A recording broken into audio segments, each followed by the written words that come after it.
Hello historians, welcome back to the channel. Thank you so much for tuning in. My name, as always, is Prof. J, and I am, as always, your history professor. Today's presentation is going to be taking a look at the First World War. We'll begin by reviewing how we got to World War I and how it started, before taking a little bit of a deeper look into the progression of the war from 1914 to 1918. Including a look at trench warfare on the Western Front, as well as new technologies like airplanes, tanks, and the introduction of poison gas. We'll also investigate the Russian Revolution and how and why that happened, as well as its impact on World War I. We'll also take a look at why the United States got involved in the war, in addition to what the home front was like in a couple of different countries during the long years of the Great War. Finally, we'll take a look at the Paris Peace Conference that is going to result in a series of treaties that will officially end World War I, and take a brief look at the most important treaty for our purposes, the Treaty of Versailles with Germany. That's a lot to cover, so without further ado, it's time for history, so let's get started.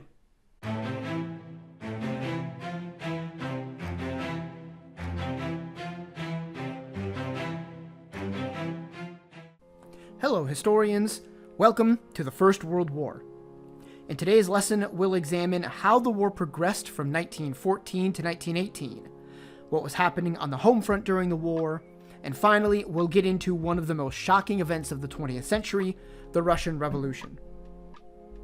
First, though, let's take a moment to review how we got to World War I.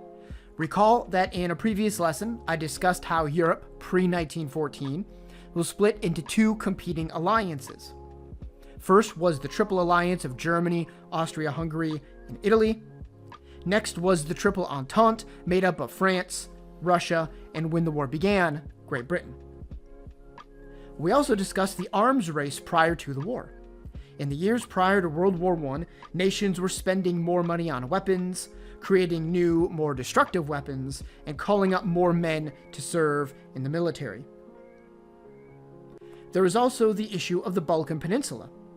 Resistance to Ottoman rule here led to two small wars, in 1912 and 1913 respectively, that reshaped borders, displeased basically everyone, and began to pull Europe's bigger powers, specifically Austria-Hungary and Russia, into the quagmire. Lastly, we discussed how the war was set off by events in Bosnia, where Austria's Archduke Ferdinand was murdered by assassins supported by the nation of Serbia.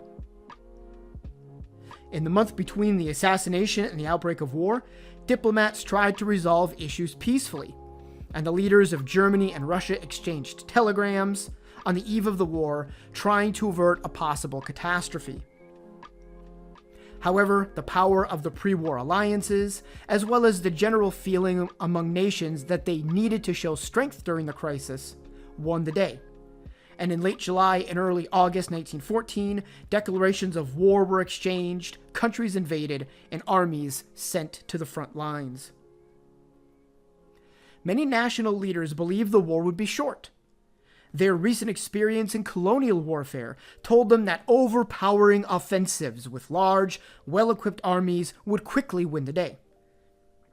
Additionally, these leaders convinced themselves that economic disruption caused by the war would force every nation involved to be quick to drop out, and that by Christmas 1914 the fighting would be over and diplomats would begin sorting everything out. Their enthusiasm for war was matched by many young men, hundreds of thousands of whom volunteered for the ranks. Armies left for the battlefront to the cheers of fellow nationals, who also simply could not foresee a war that would drag on for 4 years. At the outset of fighting, the Germans began executing their Schlieffen Plan, created by a former German general to handle a two-front war against both Russia and France. The Schlieffen Plan argued that Russia was the bigger threat, as it could muster many more men than either France or Germany. It would, though, take Russia longer to mobilize its vast army than France would take. Therefore, the French needed to be knocked out of the conflict first, before Russia could become fully involved.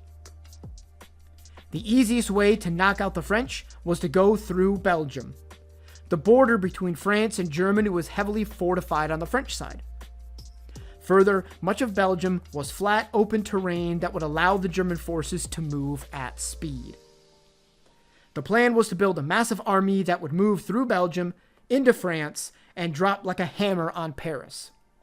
Once the capital fell, France would drop out of the war, and the German army could be relocated east, just in time to meet the approaching Russians.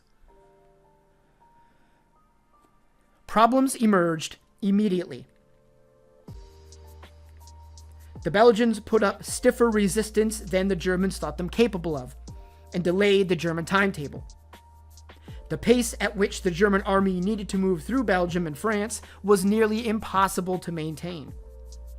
Worries about the Russians organizing themselves quicker than expected led to units being pulled away from the west and moved east, making it even more difficult for the Germans to move quickly to defeat France.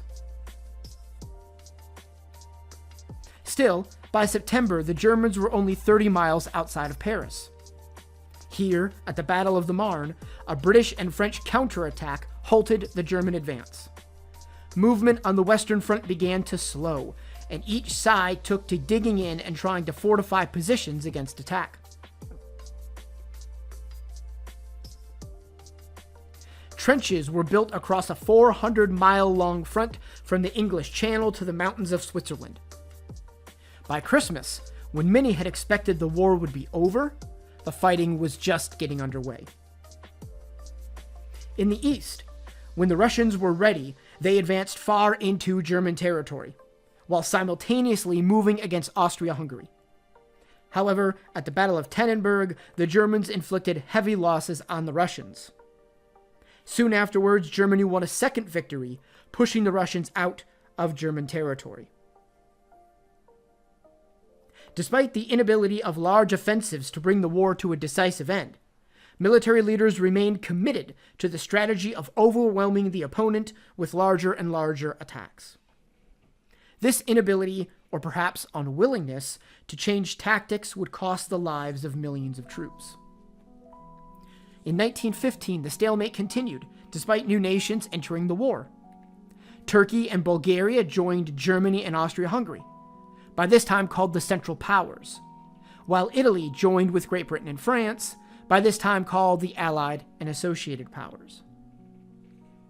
After the Young Turks had taken over the Ottoman Empire, they were looking for a side to join in the war. Disputes over territory with Russia meant that they sided with Austria-Hungary and Germany. Turkey's presence in the war threatened the Suez Canal, as well as Russian supply lines. The Allies tried to take out the Ottomans at Gallipoli on the straits separating Europe from Asia, but after months of fighting and 200,000 casualties, the Allies gave up on the campaign. Back on the Western Front, 25,000 miles of trenches were constructed across France and Belgium. Trenches were normally built in 3 lines, one at the front and 2 others further behind, away from the action. Trenches were protected by thick barbed wire fencing, and the area between the trenches was called no man's land, as any soldier who tried to cross was shot at. Life in the trenches was abysmal. The trenches were cold and wet. Dead bodies were often left to putrefy where they were, attracting rats in large numbers. There was the constant threat of attack hanging over every soldier's head. New weapons developed as the war progressed, such as poison gas and exploding bullets, that made offensives even more dangerous than before. Austria-Hungary was hard-pressed in its fight against both Serbia and Russia. Germany had to devote resources to help its friend fend off the Russians. This success convinced Bulgaria to jump in on the side of the Central Powers, with the hopes of gaining territory at Serbia's expense. 1916 and 1917 saw even more destruction, as military leaders planned even larger offensives to try and break the stalemate on the Western Front. In February, the Germans began an attack on the French city of Verdun. Though the city had no strategic importance for the Germans, they knew the historic city was vitally important to French morale, and that France would be, in the words of one German general, bled to death trying to defend it. 1 million shells were fired on the first day alone, and after 10 months of fighting, the Germans had failed to take the city, and over 400,000 deaths were recorded between the two sides. The Battle of the Somme began in June 1916 and lasted until November, resulting in 600,000 German casualties, 400,000 for France, and 200,000 for Great Britain. France's Nivelle offensive and Great Britain's victory at Ypres cost additional hundreds of thousands of casualties. Tanks and planes had been introduced by this time, but planes were mostly used for reconnaissance, and tanks were new enough that effective strategies to employ them had not yet been developed. There was also reluctance among military leaders to use planes and tanks in battle, as they preferred more traditional weapons and tactics. In the East, Austria-Hungary wanted revenge against Italy for abandoning the Triple Alliance, and inflicted nearly 150,000 casualties on them at Trentino in northern Italy. Russia suffered over 1 million casualties, hammering Austrian lines, while Austria lost 600,000 men and saw 400,000 be taken prisoner. World War I was also a war of empires. European nations called on the resources of their far-flung colonies to continue fighting the war. Great Britain had men from Canada, New Zealand, Australia, South Africa, and 1.5 million men from India.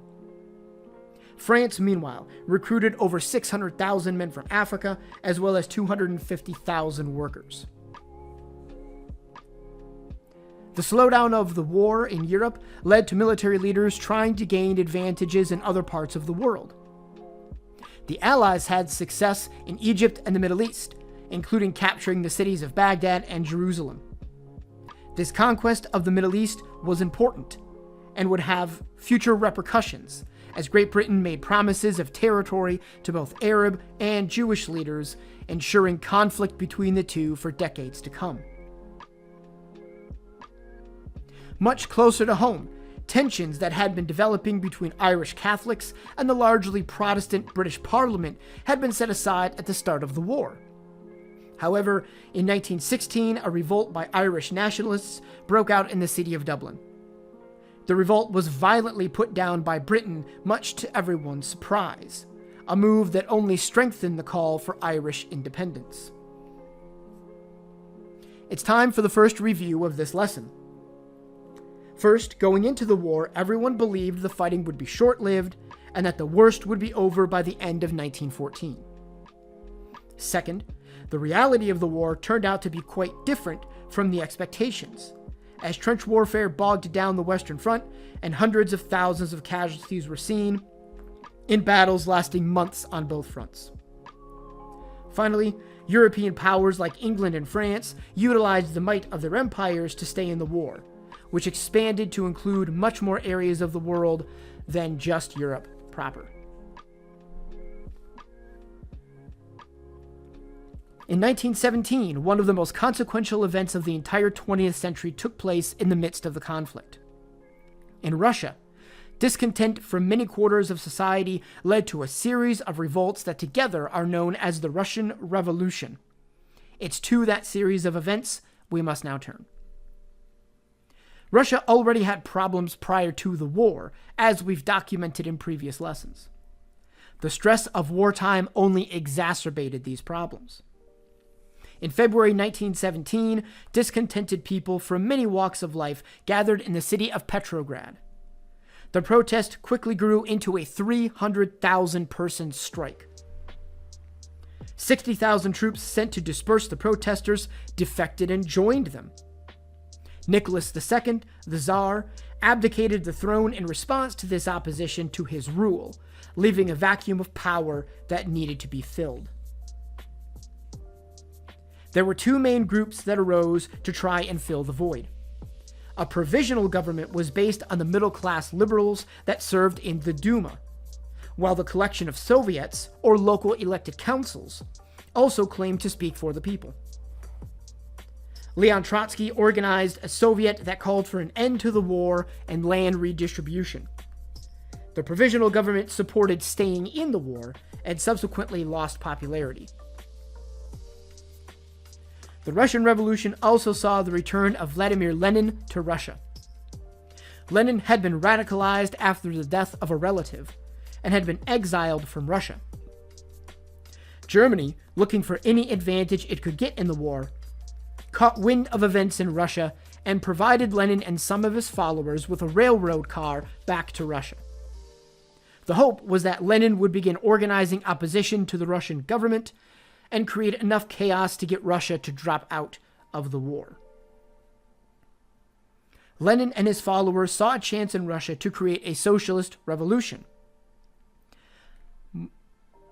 Marx and Engels had believed industrialism had to be widespread to create the exploitation needed to cause the working class as a single entity to revolt.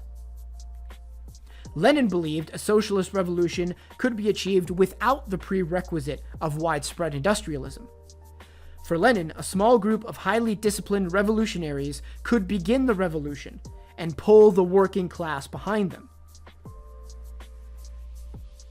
As conditions in Russia continued to deteriorate, Lenin became more popular. In October of 1917, Leon Trotsky launched an attack on the provisional government, while Lenin simultaneously assumed power. Though he claimed all power to the Soviets, Lenin began outlawing opposition. He also created a secret police called the Cheka that was employed in rooting out and squashing dissent. Additionally, once in power, Lenin negotiated Russia's departure from World War I with the Treaty of Brest-Litovsk. To drop out of the war, Russia conceded nearly a third of its territory to Germany, along with nearly a quarter of its population. Let's pause here for another review. First, discontent in Russia went back to well before World War I. However, Russia's poor performance in the war was the last straw. Demonstrations in the streets turned into large-scale protests, with members of the army joining the protesters. Second, Germany helped the deterioration of Russia by sending Vladimir Lenin and some followers to Russia in the hopes they'd undermine Russia's war efforts.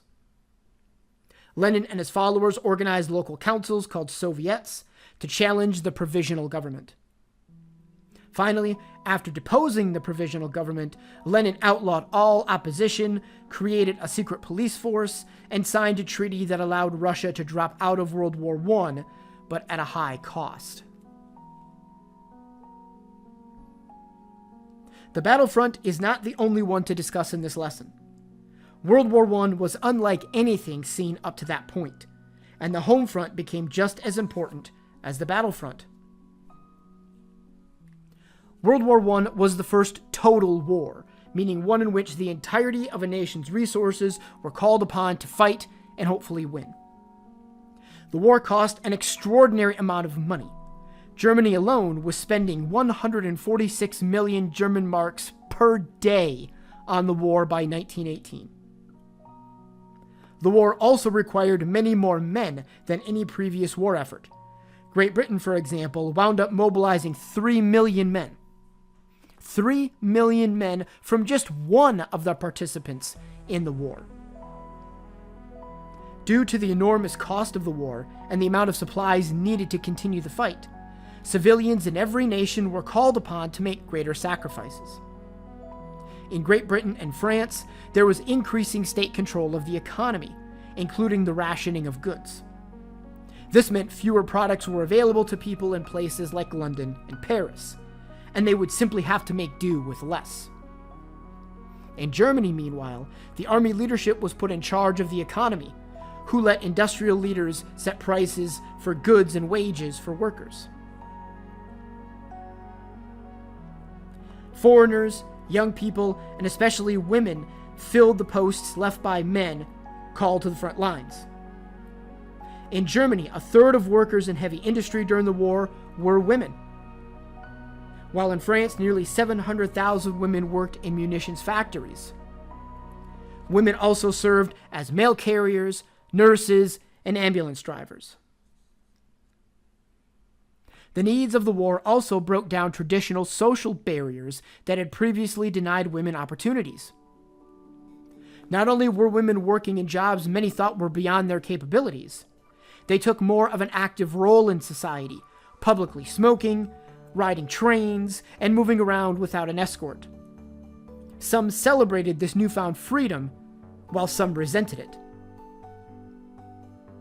As the war wound down and men began returning home, employers began firing women from jobs to make room for men.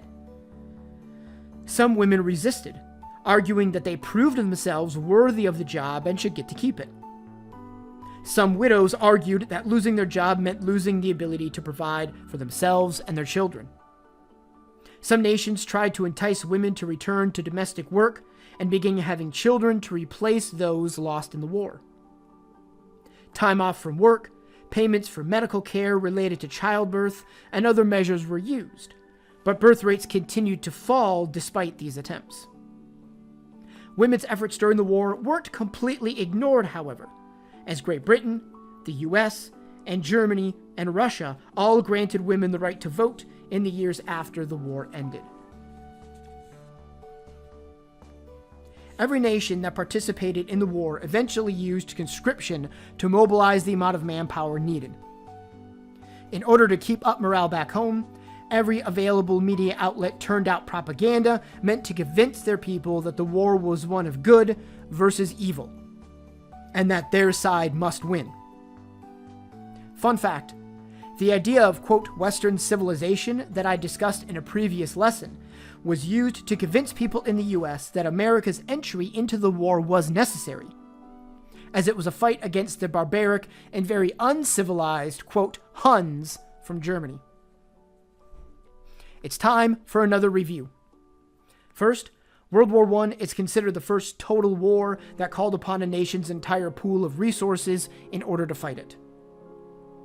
In many of the belligerent nations, government power and control increased to make sure the necessary supplies were created and distributed to soldiers on the battlefront. Second, women stepped up in major ways to fulfill jobs traditionally held by men.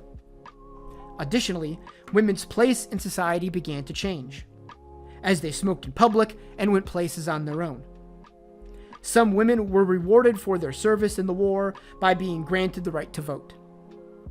Lastly, governments employed propaganda in order to keep the populations invested in the war while using conscription to call up ever-growing numbers of men to send off to battle. The Allies had an important advantage as the war dragged on: the US. America had been a steady supplier of loans to Great Britain, who then loaned money to other nations. Germany did not have any sources of outside funding and therefore resorted to increasing the money supply, which only led to terrible inflation. This Allied advantage would be compounded once the US officially entered the war and began sending thousands of troops across the Atlantic. Despite this advantage, the war took its toll on both soldiers and civilians. France saw a mutiny of troops across 2/3 of its western front, and wound up executing a number of its own. German soldiers sometimes clandestinely harmed themselves as a means of escaping the front lines. Robert Graves, a British lieutenant who served in France, wrote in his autobiography, Goodbye to All That British soldiers often hoped to get hit by German fire, just not lethally, so they would be sent home to convalesce.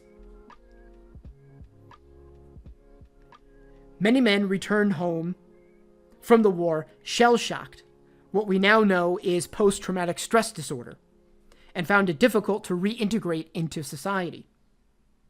Civilians, due to rationing and, on the European continent, the sheer devastation of land and cities, found themselves cold, tired, hungry, and increasingly angry at their governments for the continuation of the war and their own misery. There was also the tremendous displacement of peoples once the war began.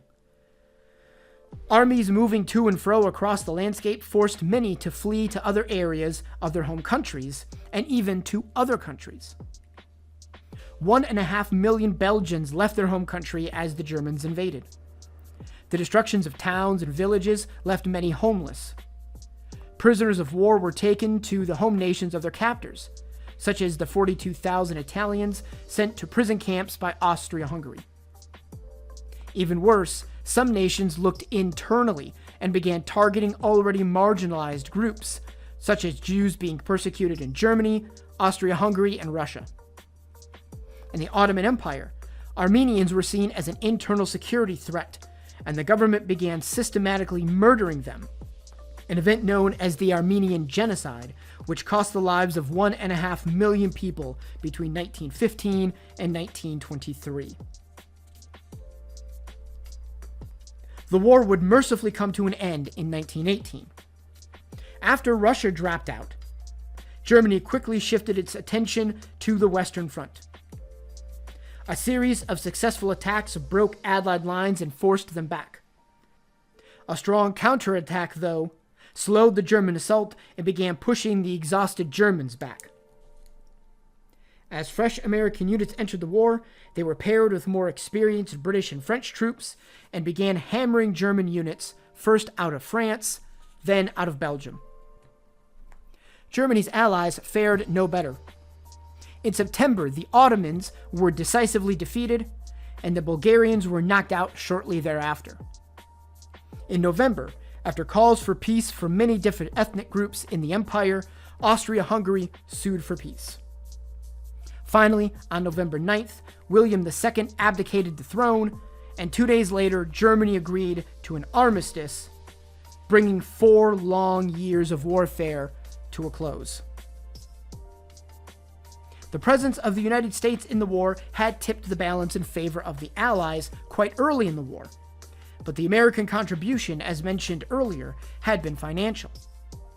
2 factors combined to push America into declaring war and taking a spot on the world stage. First, the Germans had used unrestricted submarine warfare early on to try and blockade Great Britain. They fired on all ships, without warning, that came from or went to the British Isles.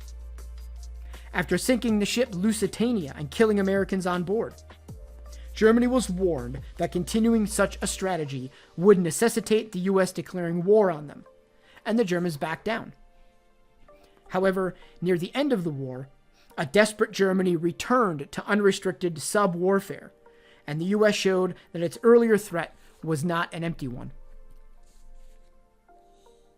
The second reason America declared war had to do with foreign relations.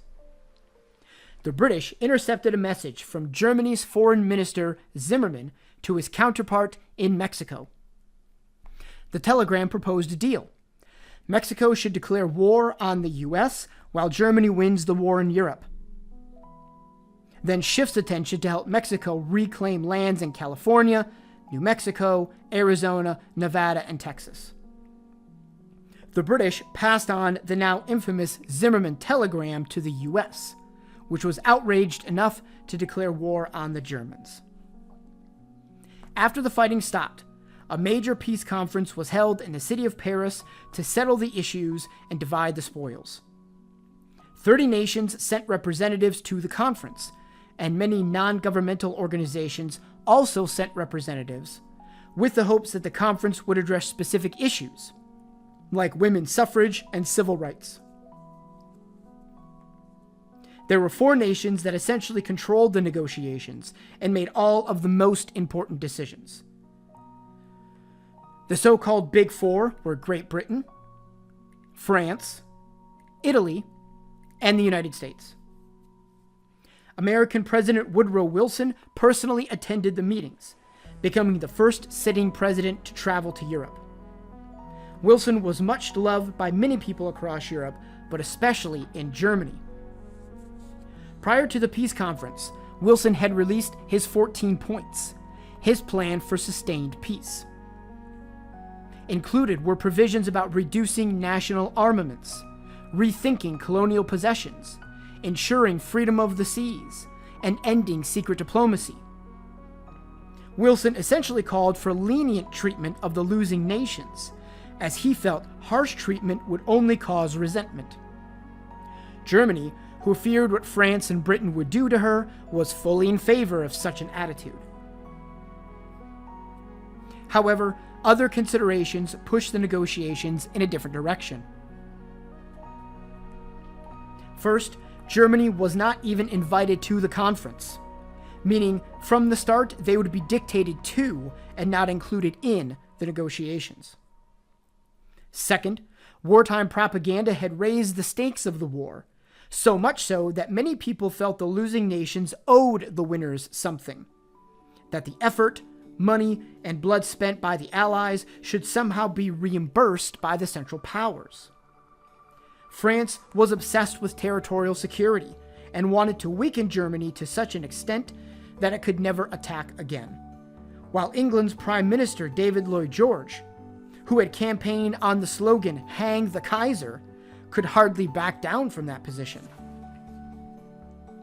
5 separate treaties were signed, one with each of the Central Powers: Germany, Austria, Hungary, Bulgaria, and the Ottoman Empire. The Treaty of Versailles with Germany is the most important one for our purposes. Germany lost land in Europe to France, had to provide free coal to Belgium, lost colonies abroad, and had its military reduced in size, among many other provisions. The one provision that stung the most, though, was Article 231, which blamed Germany and its aggression for the entire war, something Germany strongly disagreed with. The other treaties tried to balance the interests of the Allies with those of nationalistic ethnic groups, especially in Europe. Austria-Hungary was broken up, and new nations like Yugoslavia and Czechoslovakia were created. There was no way to draw national borders in a way that did not cross ethnic lines, but the leaders of the peace conference tried to do their best in that regard.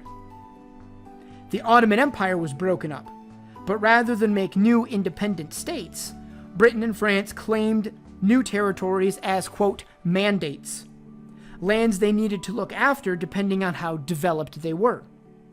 Essentially, then, the two European powers expanded their imperial holdings, while nationalists in those areas began to see that subterfuge and violence were the only ways left for them to achieve independent statehood. Woodrow Wilson had sacrificed nearly all of his 14 points in order to secure the creation of the League of Nations, an international organization that could act as an arbiter of disputes between nations so they did not need to resort to war.